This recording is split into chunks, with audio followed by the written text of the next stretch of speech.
Que ça filme, j'apprécie ça filme. Ouais, c'est bon, c'est parti. Et bon, on y va.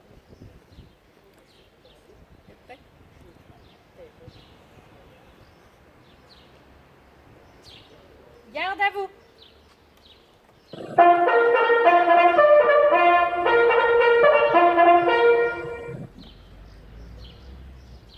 Attention pour les couleurs.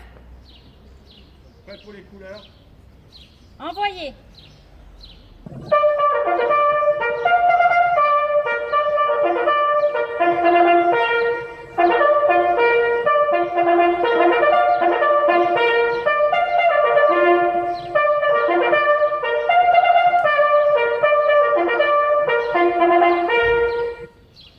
Repos.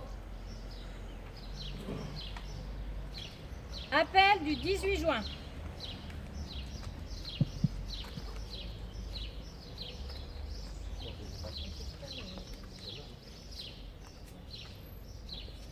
Alors, le chef qui depuis de nombreuses années sont à la tête de l'armée française offrant un gouvernement, ce gouvernement alléguant la défaite de l'armée s'est mis en rapport avec l'ennemi pour chasser les combats. Certes, nous sommes submergés par la force mécanique, terrestre et aérienne de l'ennemi. Infiniment plus que leur nombre, ce sont les chars, les avions, la tactique des Allemands qui nous font reculer. Ce sont les chars, les avions, la tactique des Allemands qui ont surpris nos chefs au point de les amener là où ils en sont aujourd'hui. Mais le dernier mot est-il dit? L'espérance doit-elle disparaître? La défaite est-elle définitive? Non.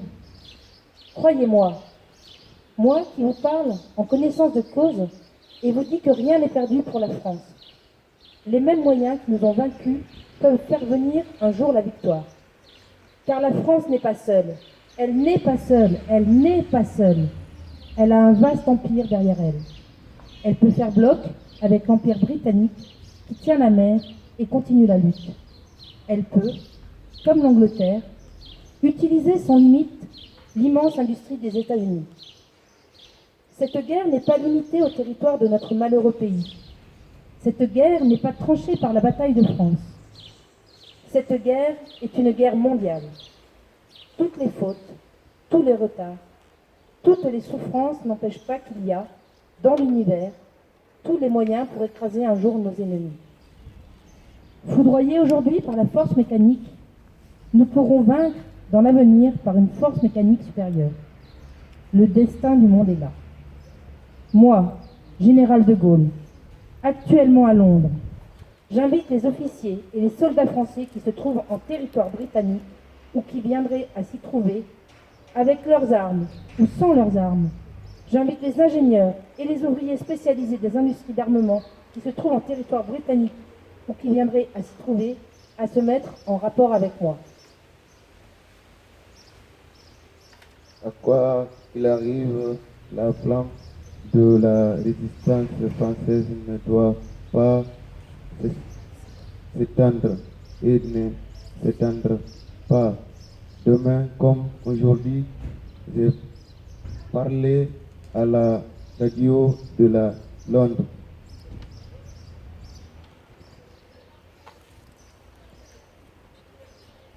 Message de Madame Dariussec Geneviève, secrétaire d'État auprès de la ministre des Armées, lu par Monsieur Joël Gulon, maire de la Côte-Saint-André. Journée nationale commémorative de la paix historique du général de Gaulle à refuser la défaite et à poursuivre le combat contre l'ennemi. Je m'apparaissais à moi-même, seul et démuni de tout, comme un homme au bord d'un océan qu'il prétendait franchir à la nage. Le 17 juin 1940, dans les airs, entre Bordeaux et Londres, Charles de Gaulle mesure l'ampleur de la tâche qui est devant lui, alors que la défaite de la France est consommée, que l'armistice est demandé et que l'esprit d'abandon a triomphé. En quittant le sol national, il choisit l'exception, il refuse l'abaissement. Sur les rives de la Tamise, rien ne l'attend, ni troupes, ni armes, ni navires, ni avions. En France, aucune organisation ne s'apprête à soutenir son action. Tout est à bâtir.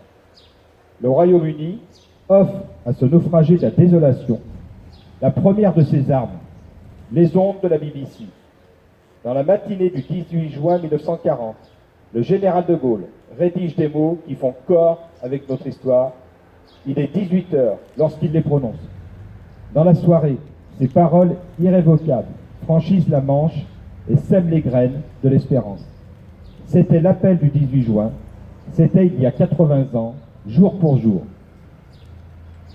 Le général de Gaulle est la première voix à s'opposer publiquement à l'armistice et à expliquer pourquoi le combat doit se poursuivre. Il proclame que la défaite de la France n'est pas définitive, car cette guerre est une guerre mondiale.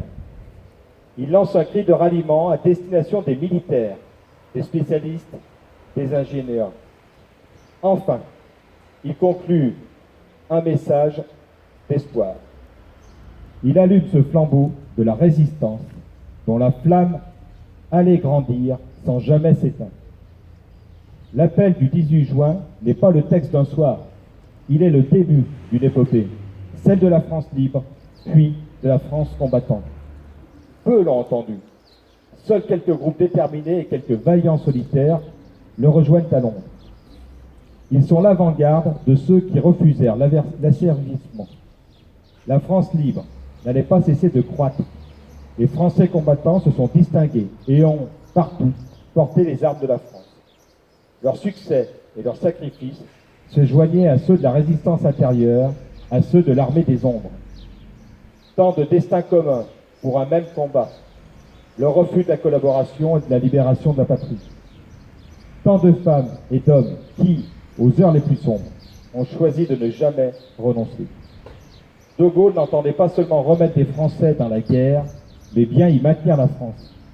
En construisant une armée française, en organisant un gouvernement, il préparait, au jour de la victoire, la place de notre pays à la table des vainqueurs et le retour de la République. En cette année dédiée au général de Gaulle, nous nous souvenons de la force de son message. Cet héritage demeure et, plus que jamais, l'homme du 18 juin constitue un élément de notre consensus national et une part de notre identité collective.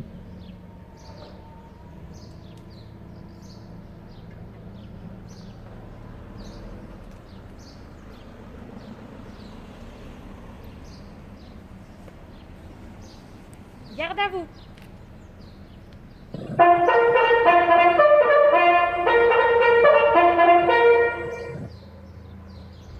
Ouvrez le banc.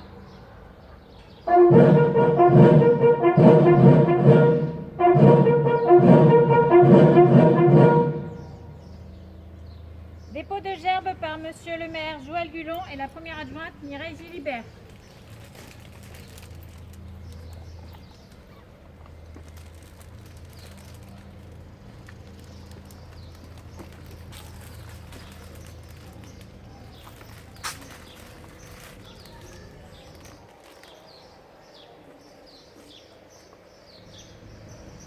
Aux morts.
Voilà, ainsi s'achève cette cérémonie, en vous remerciant d'y avoir participé, malgré les règles sanitaires. Je remercie particulièrement la Fondation d'Auteuil d'être à chaque fois présent à nos côtés et je vous souhaite une belle journée. Profitez-en beaucoup. Merci. T'as coupé ?